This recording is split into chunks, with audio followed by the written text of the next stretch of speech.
Give him a cold water enema, bring his core temperature down from 107 to 98.6, and Corey Stringer would still be alive today. But everybody's waiting for the doctors to do it. Now, if there had been an Eagle Scout there, he'd have lived.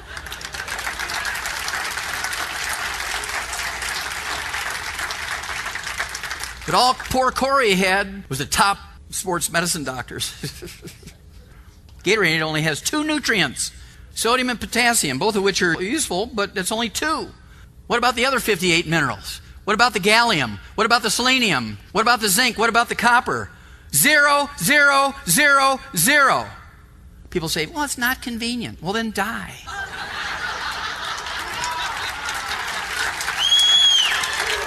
Hooah!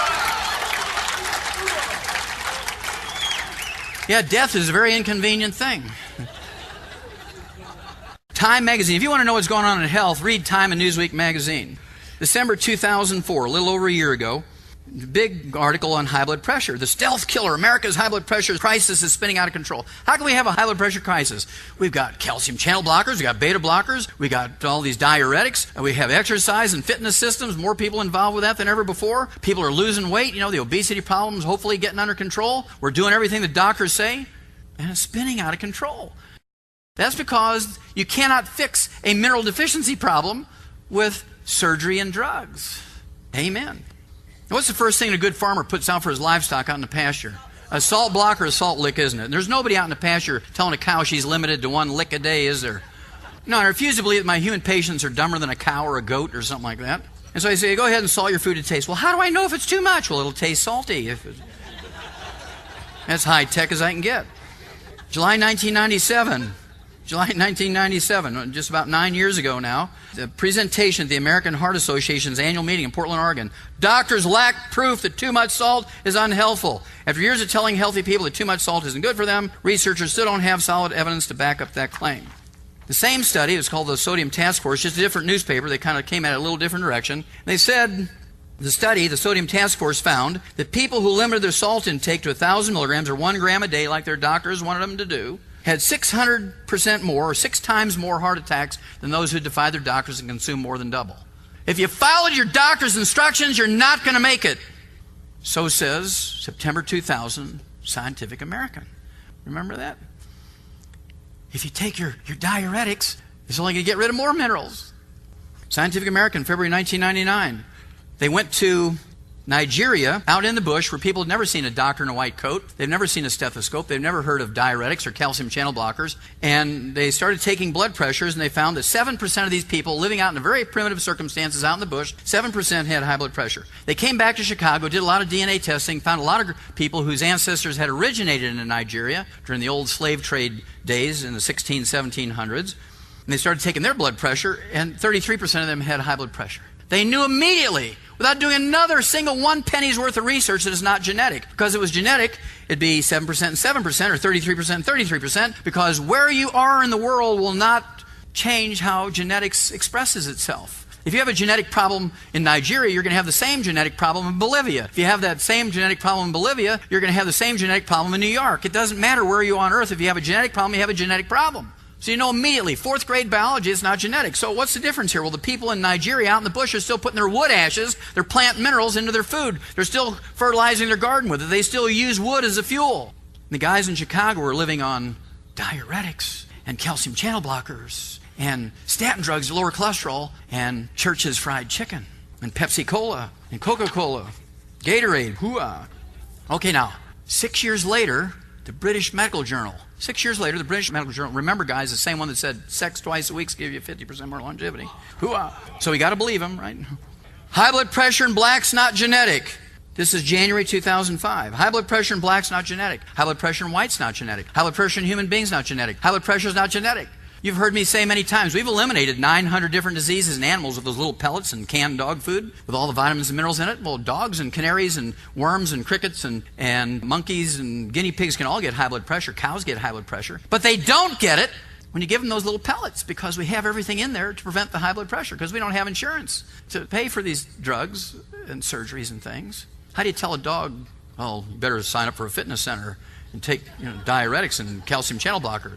And so if we do what we've done for our animals, We cannot fail. We can eliminate high blood pressure not only in the world, but we can eliminate high blood pressure in the black community, in the white community, the human community, in 90 days if everybody would take all 90 essential nutrients. Focus on the intake of what? Calcium! And stay away from the fried foods, stay away from the carbonated drinks. And watch what happens to that high blood pressure. I'd rather take the drugs. I just can't give up my Popeyes. You're going to die. Whether you believe it or not, how many of you have ever heard that elevated cholesterol and triglycerides are the basic root cause of coronary artery disease and artery disease? Sure, we've all heard that, right?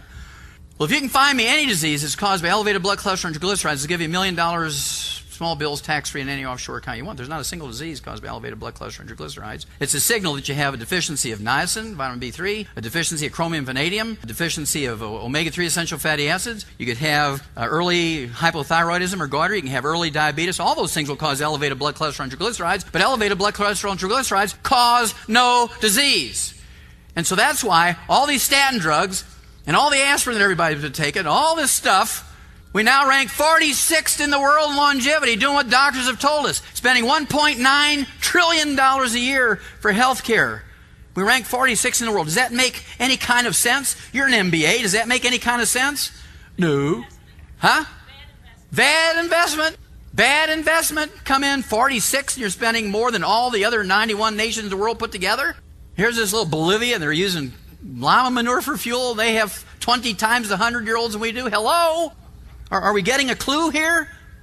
So what causes coronary artery disease? What causes clogged arteries? What causes it? How many of you heard of free radicals, trans fatty acids? Yeah. Where does it come from? Well, look at that.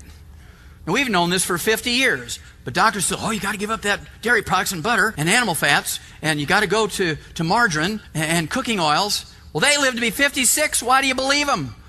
They die of heart attacks and strokes. Why would you believe them? I want you to think of your grandparents, your moms and dads, and your aunts and uncles. How many of you had a mom or dad or aunt or uncle or grandparents who lived to be in their 80s and 90s? Raise your hand. Yeah. How many of you had any of them live to be in the hundreds? 100. Yeah, there's a handful in here. And I guarantee you they ate 4 to 6 eggs for breakfast. They ate butter instead of margarine. They didn't have margarine back in those days. They ate butter. They cooked in lard. They ate their chicken skin. Can you imagine my grandfather tearing the chicken skin off the chicken before he ate it?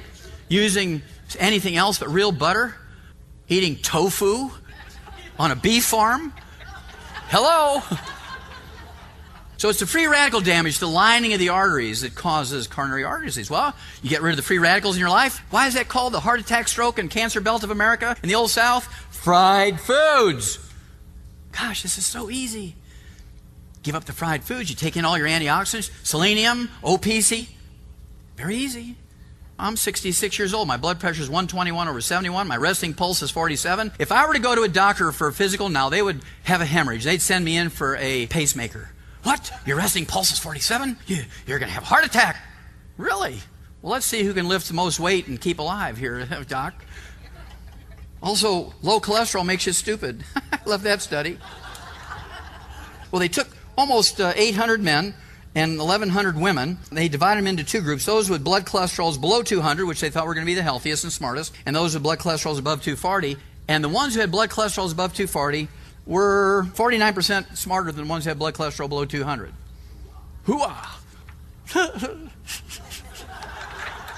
Low-fat diets lose their luster for heart attack, stroke, breast cancer, colon cancer. There's no difference in the rate between a low-fat diet and a high-fat diet. No difference whatsoever. Obesity is now, it was on television again this morning, is the #1 preventable killer. There's 16% of American kids who are obese. By the year 2010, they say that 75% of Americans will be overweight and 40% will be obese. Now, this is despite all these surgeries, despite all the drugs. There's more people involved with fitness than ever before. That's because we're living on too much carbohydrates and not enough people are taking in nutrients, especially minerals. Sweet fruit drinks make pudgy kids fatter. Fruit juice. I'm not giving my kid Pepsi, I'm giving him apple juice. We're living on dry cereals and apple juice. They go to school with a peanut butter and jelly sandwich. They come home and eat Kraft's macaroni and cheese, and the parents think they're giving them a good diet. There's nothing but carbohydrates and sugar. There's not even anything green and leafy or tomatoes in there. Nothing but sugar and carbohydrates. No vitamins and minerals. And the kids, got ADD and ADHD, and he's going to be a serial killer when he grows up.